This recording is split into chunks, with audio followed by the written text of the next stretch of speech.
we were sure of a victory or a win in the court. But you know, I'm a little greedy person.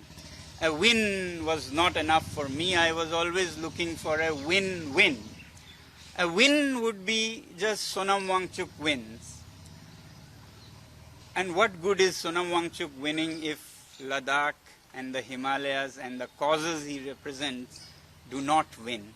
So therefore, we were looking for a win-win for the causes also, and even more, a win-win-win.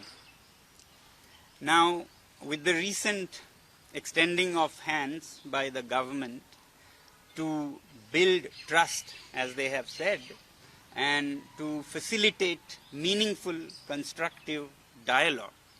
This is a great thing, because this way Ladakh will also win and our cause will also win. So it will be truly a win-win.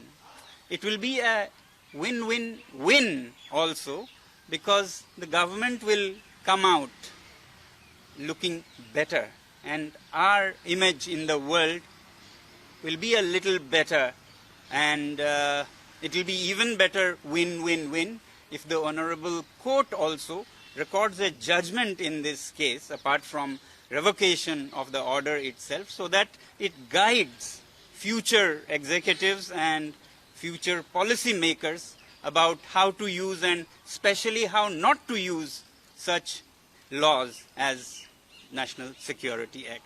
So I'm in that way happy that it can be a win-win-win. I hope it can be. As I said, they have offered for constructive, meaningful dialogues. Actually, this is all what we were struggling for, to start dialogue. And we had to struggle so much. Walk from Leh to Delhi, go on unshans, go to jail, to exactly get that. If you see all movements in Ladakh, they are appealing for starting the talks and dialogue process. Even yesterday's rallies that I watched from here, the demand was to resume talks. Where do you find such a place and such a people? Normally you find people leaving the dialogue table and picking up guns, and government appeals to them, drop your guns and come to the discussion table. That's what you would have seen most of the times. Here's a people who is appealing to the government, please come on the discussion table and start a constructive dialogue. Now that government also says, let's start a meaningful constructive dialogue and build trust, I think we are starting to sink, and I really hope that not just dialogue, not just talks, but meaningful, effective talks which lead us to something good.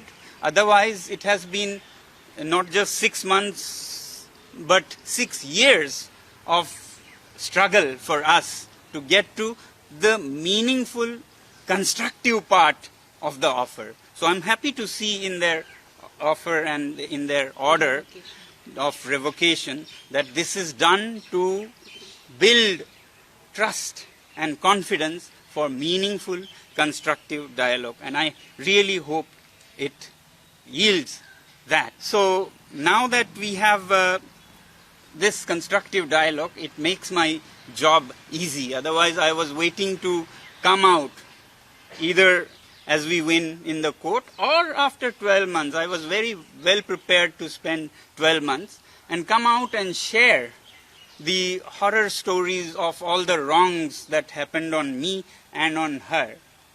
Right from how abruptly from my home I was, bundled up and thrown into this jail without any opportunity even to call my family or my lawyers for days, more than a week.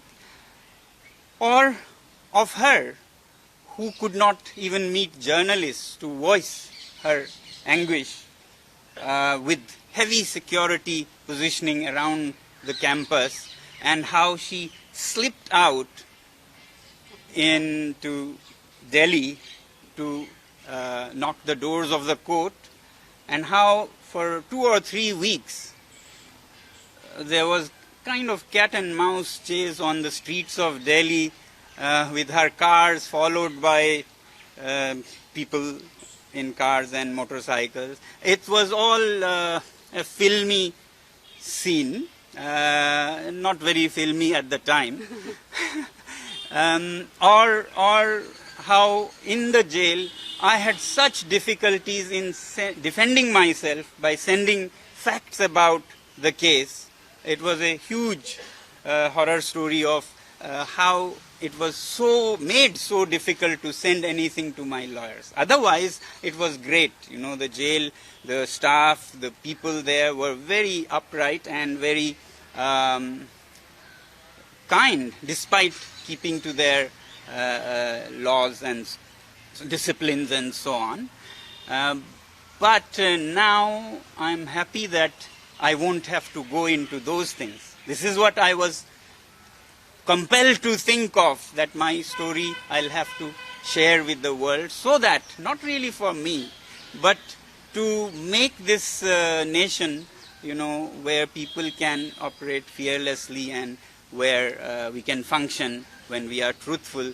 Ordinary citizens have their rights. But now with this hand extended from the government, I'm spared of having to do any of those. I really hope that the dialogue process will go on, and only if they fail and we are compelled to again, you know, appeal in other ways, will we need to share those.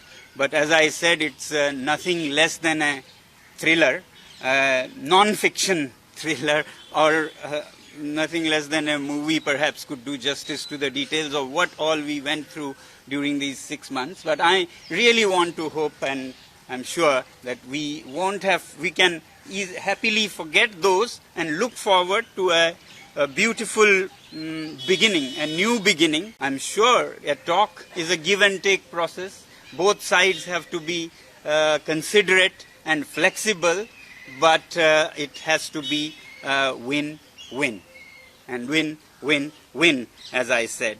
So I hope to go back to Ladakh. I'm currently reorienting myself. I hope to consult our leaders of apex body and KDA, and then engage in discussion, dialogue, and hope we will have great things to share with you in coming times. I hope that this trust building can also start a process of generosity, whereby these cases, many of them are meaningless cases of arrest in LAB for 24th September. Even people who were going to give their blood, donate blood, have got arrested and got an FIR. Such things have happened. 2 people are still in jail, and I'm sure this process is undone. And there are also voices among people to ask, where did it start? How did this violence start actually? That must be examined. There are voices that ask, how come so many people died with injuries in the chest? But I think all this could be undone. People can take back their suspicions and doubts, and government can take back their cases. Maybe some genuine, many maybe need to be relooked, and all status is restored for truly warm and constructive atmosphere for a meaningful dialogue.